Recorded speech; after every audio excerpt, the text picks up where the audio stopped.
তাবারানী তার হাদিসের মধ্যে উল্লেখ করেছেন, আল মুআজামুল আওসাত 5124 নম্বর হাদিস।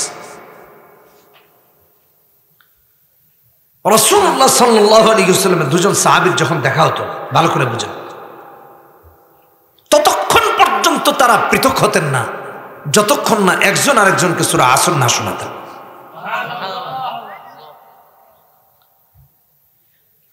এই হাদিসের মধ্যে এসেছে,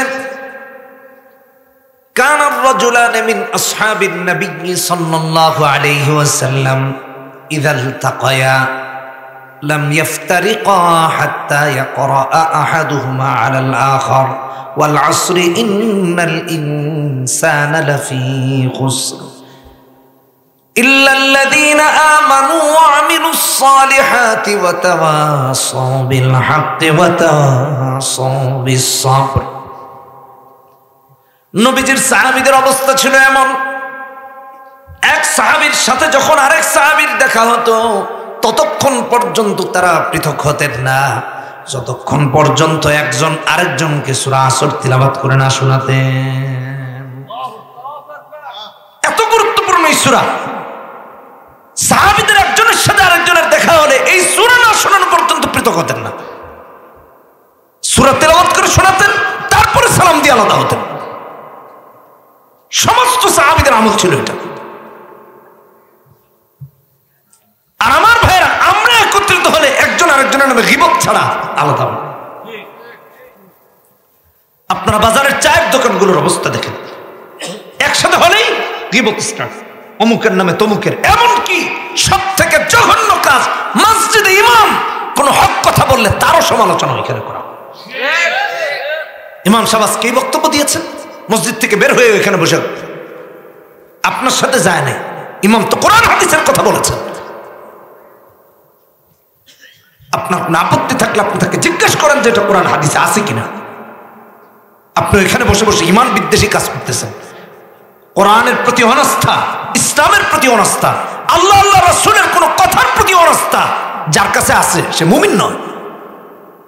আপনারা মুফতি সাহেবদের কাছে ফতোয়া জিজ্ঞেস করেন যে হুজুর আমি আল্লাহর এই বিধান মানি না, আমি মুসলমান আছি কিনা, আমার কাছে আল্লাহর বিধান এটা ভালো লাগে না, আপনি মুসলমান আছেন কিনা। এটা আলেমদের কাছে জিজ্ঞেস করবেন, মুফতি সাহেবদের কাছে জিজ্ঞেস করবেন। খুবই দুঃখজনক আমার ভাইরা এগুলো। এই জন্য গুরুত্ব বুঝি, আমরা গীবতে লিপ্ত, আমরা পরনিন্দে লিপ্ত, আরেকজনের দোষ তালাশে লিপ্ত। কত জঘন্য আমাদের সমাজ ব্যবস্থা, একটু চিন্তা করেন। ইসলাম সুন্দর করেছে, আপনি আর আমি যখন ইসলাম থেকে দূরে সরে গেছি, সমাজ অসুন্দর হয়ে গেছে, বিশৃঙ্খলা হয়ে গেছে, ধ্বংসের দ্বার প্রান্তে গিয়ে উপনীত হয়েছে। বেশ আগে দেখুন আমাদের হিংসা বিদ্বেষ আর পরনিন্দা আর দোষ চর্চা করার কেমন অভ্যাস, এটা একটু বুঝাই। এক ভাই এসে বলতেছেন হুজুর কি বলবো, আমার কোনো ভাষা নেই। বলে কি হয়েছে? অনেক আগের কথা, প্রায় না হলেও 12 থেকে 13 বছর আগের কথা। বলতেছে দেখেন আমার মেয়ের বিয়ের প্রস্তাব আসে, বিয়া হয় না। বলে কি সমস্যা? ভাইরা আমার শুনে রাখেন, এটা আমাদের জন্য খুব দরকারি বিষয়। বলতেছে হুজুর আমার অর্থনৈতিক অবস্থা অত ভালো না, কিন্তু আমার ভাই বাজারের বড় ব্যবসায়ী, আমি গরিব মানুষ, কিন্তু আমার ভাতিজি থেকে আমার মেয়েটা তুলনামূলক অনেক সুন্দর। সবাই সুন্দর, বুঝার জন্য বলতেছে। আল্লাহ কাউকে অসুন্দর করে বানান নাই। একজনকে আমার কাছে সুন্দর লাগতেছে না, গিয়ে দেখেন আরেকজনের কাছে তারে পৃথিবীর শ্রেষ্ঠ সুন্দরী মনে হচ্ছে। এটা পৃথিবীর বাস্তবতা। আবার আপনার একজনকে সুন্দর লাগবে, আরেকজনের লাগবে। আমাদের দেশে তো খালি সাদা হইলে মনে করে সুন্দর, এটা ভুল কথা। অনেক কালো মানুষ দেখবেন তার চেহারার দিকে তাকালে মনে হয় আল্লাহ নূর চমকাচ্ছে। কথা বলেন না, ঠিক কেন? আছে না নাই? আল্লাহ এমন কাটিং দিয়ে বানিয়েছেন যে অনেক ফর্সা মানুষও তার আশেপাশে আসবে। এটা বাস্তবতা। তো বলতেছে হুজুর আমার মেয়েটা সুন্দরী, বিয়ের প্রস্তাব আসে, আমার ভাতিজিটা অসুন্দর তুলনামূলক আমার মেয়ের চেয়ে। আমার ভাই বাজারের বড় ব্যবসায়ী, আমার মেয়ের যত বিয়ের প্রস্তাব আসে, বাজারের যেহেতু স্বনামধন্য ব্যবসায়ী আমার ভাই, তাই প্রথম খবর নিতে যায় আমার ভাইয়ের কাছে। ভাই চিন্তা করে আমার ছোট ভাইয়ের টাকা পয়সা এত নাই, আমার মেয়ের আগে তার মেয়ের বিয়ে হবে। যারা খোঁজ দিতে আসে তাদেরকে একটা মিথ্যা কথা লাগায়, কয় ভাতিজি আমার, কিন্তু কি বলবো, মেয়ের তো সম্পর্ক চারদিকে অনেকগুলা, আপনারা বিয়ার জন্য আসছেন। বরপক্ষ চিন্তা করে লা হাওলা ওয়ালা কুওয়াতা ইল্লা বিল্লাহ, এই এলাকায় আর পাড়াও দেওয়া যাবে না, চলে যায়। একটা মিথ্যা অপবাদ চালিয়ে দিল, অথচ এর সাথে কোনো সম্পর্ক তার ভাতিজির নাই। শুধু তার মেয়েটার আগে ভাতিজির বিয়ে হয়ে যাবে, এই হিংসা থেকে, এই বিদ্বেষ থেকে তার ব্যাপারে গীবত, মিথ্যাচার আরেকজনের কাছে ছড়িয়ে দিল। মুলাকাত হলো বরপক্ষের সাথে, বলে দিল মিথ্যা কথা, আরেকজনের দোষ বলে দিল। আর আমার বন্ধুগণ, নবীজির সাহাবীদের চরিত্র ছিল এমন, একজনের সাথে যখন আরেকজনের দেখা হতো সূরা আসর শোনায় দিতেন। এর দুটা শিক্ষা, একটা শিক্ষা হলো আমরা সূরা আসর শেখাবো, এক। 2 নাম্বার হলো আসরের মাঝে আল্লাহ 4 নেক আমলের কথা বলেছেন, মানুষের মুক্তির 4টা পথের কথা বলেছেন। এখান থেকে বোঝা যায় মানুষের সাথে মানুষের দেখা হলে সে যদি মুমিন হয়, অবশ্যই অবশ্যই নেক কাজের নির্দেশ দিবে, ঠিক কিনা বেঠি? বাজে কথা বলবে না, মিথ্যা কথা বলবে না, গীবত করবে না, শিকায়েত করবে না। এটা আপনাকে আমাকে কোরআন শিক্ষা দিয়েছে, আল্লাহ শিক্ষা দিয়েছেন, এটা মাথায় রেখে। এই সূরার গুরুত্ব এত বেশি, সুবহানাল্লাহি ওয়া বিহামদিহি। সংক্ষেপে বসে যান, আপনি বসে যান, ওই যে ওনাকে দেখতে পারতেছেন। যে কথা বলতেছিলাম, সূরার গুরুত্ব, এত গুরুত্বপূর্ণ সূরা। ভাই আমার, আমরা এখন তো এটা নিয়ে চিন্তা করি না, ফিকিরও করি না। কত নামাজে শুনেছি, একদিন বুঝতেও চাইনি যে আসলে এখানে কি বলছেন। এত জরুরি কথা বলেছেন, যে জরুরি কথা বলার আগে আল্লাহ আবার কসম করেছেন। এমন একটা বিষয় এই সূরাতে, এটা নারীর জন্য, পুরুষের জন্য, উভয়ের জন্য আমলযোগ্য, উভয়ের দরকারি। অনেক বিষয় থাকে না এমন যে খালি ওয়াজটা পুরুষের জন্য হয়ে গেল, নারীদের কিছু হলো না। এটা পুরোটাই নারী পুরুষ উভয়ের জন্য প্রয়োজন। আল্লাহ তাআলা কসম করেছেন সময়ের, সময় থেকে রবকে চিনতে বলেছেন। আল্লাহর অস্তিত্ব আল্লাহ তাআলা তুলে ধরেছেন। আমার ভাইয়েরা, সময় এত গুরুত্বপূর্ণ, সময়ের কসম করে আল্লাহ শেখালেন, এই সময় বানিয়েছি আমি, তামাম পৃথিবীর সমস্ত মানুষেরা সমস্ত অর্থ সমস্ত করে যদি এক পাশে রাখে, একটা সেকেন্ড বানানোর মতো কারো ক্ষমতা নাই। এটা সময়। ধরুন মালাকুল মউত এসেছে আমেরিকার প্রেসিডেন্টের সামনে, উনি যদি বলেন আমি আমার ফ্যাক্টরিতে 5 বছর হায়াতের অর্ডার দিছি, তুমি একটু দাঁড়াও, পারবে? নমরুদ পেরেছে? ফেরাউন পেরেছে? হামান, কারুন, সাদ্দাত পারে নাই, পৃথিবীর কোন ক্ষমতা ধরেও পারবে না, কিয়ামত পর্যন্ত পারবে না, একটা সেকেন্ড বানাতে পারবে না। বানিয়েছেন কে? সমস্ত কিছুর ইলা আজালিন মুসাম্মা, আল্লাহ একটা নির্ধারিত সময় নির্ধারণ করে দিয়েছেন আমাদের জন্য, এই পৃথিবীর জন্য। কিয়ামত হয়ে পৃথিবী ধ্বংস হবে, আর মৃত্যু আমাদের প্রত্যেকের জন্য এক একটা কিয়ামত। এটা মাথায় রেখে আল্লাহ সে কথা আপনাকে আমাকে জানিয়েও দিয়েছেন, কিন্তু আমার ভাইয়ের আমরা সচেতন হতে পারি, এটা খুবই দুঃখজনক। আল্লাহ এই জন্য সময়ের কসম করেছেন।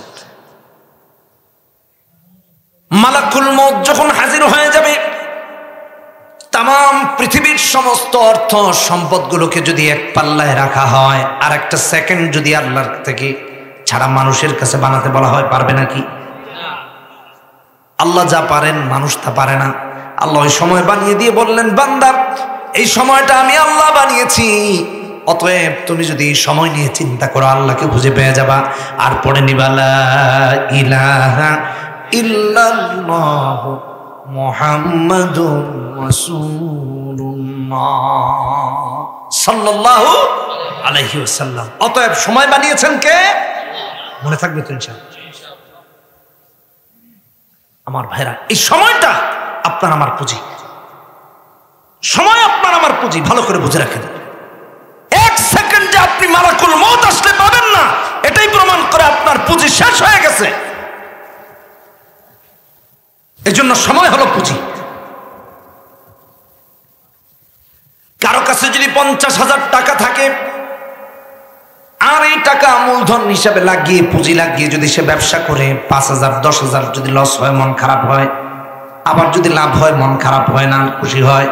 লস হলে খারাপ হয়, লাভ হলে খুশি হয়ে যায়। 50 থেকে যদি 10 চলে যায় মন নষ্ট হয়ে যায়, 50-এর সাথে 10 এড হলে মন খুশি হয়ে যায়। ঠিক তেমনি ভাবে আমার ভাইয়েরা, প্রতিটা মানুষের জন্য তার জিন্দেগিটা হলো পুঁজি। কারো 20 বছর, কারো 30 বছর, কারো 50, কারো 60, কারো 70।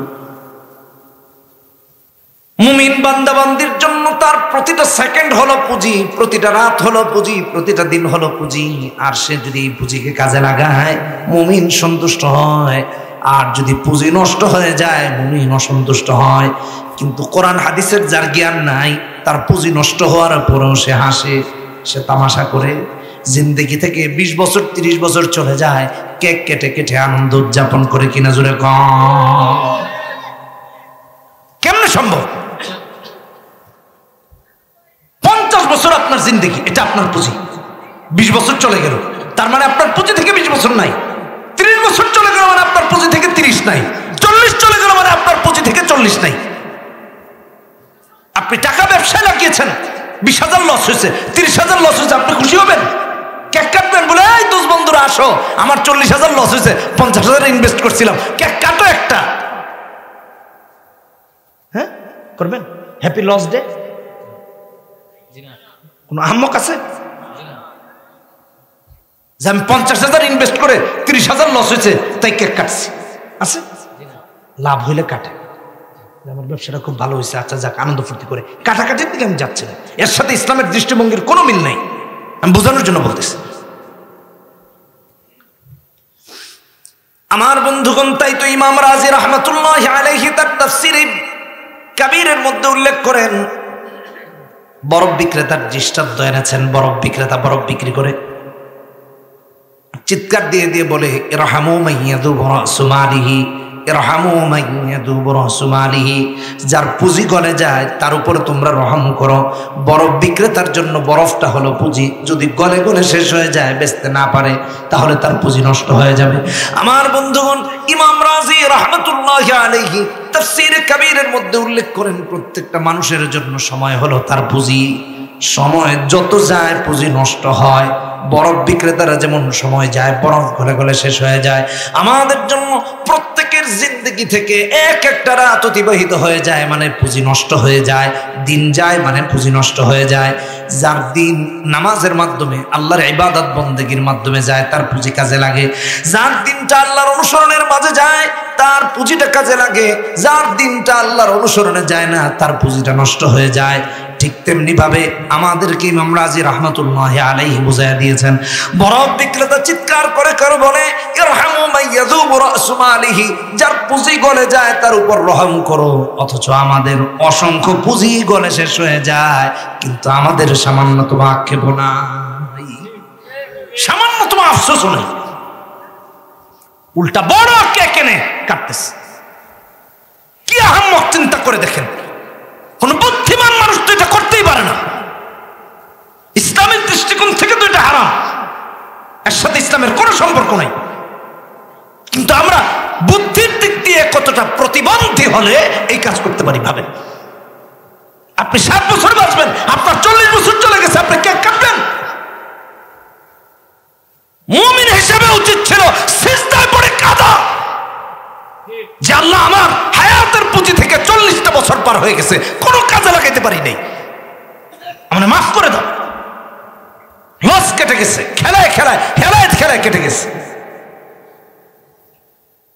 বুদ্ধিমান মুমিন এটা করতে পারেন। আমি কি কথাটা বোঝাতে পারছি? মনোযোগ দিয়ে বোঝার চেষ্টা করি। সময় এত গুরুত্বপূর্ণ, সেই সময়ের কসম করেছেন আল্লাহ। আমাদেরকে হেফাজত করুন, সময় সম্পর্কে সচেতন হওয়ার তৌফিক দান করুন। ভাই আমার প্রত্যেকের জন্য জরুরি কথা,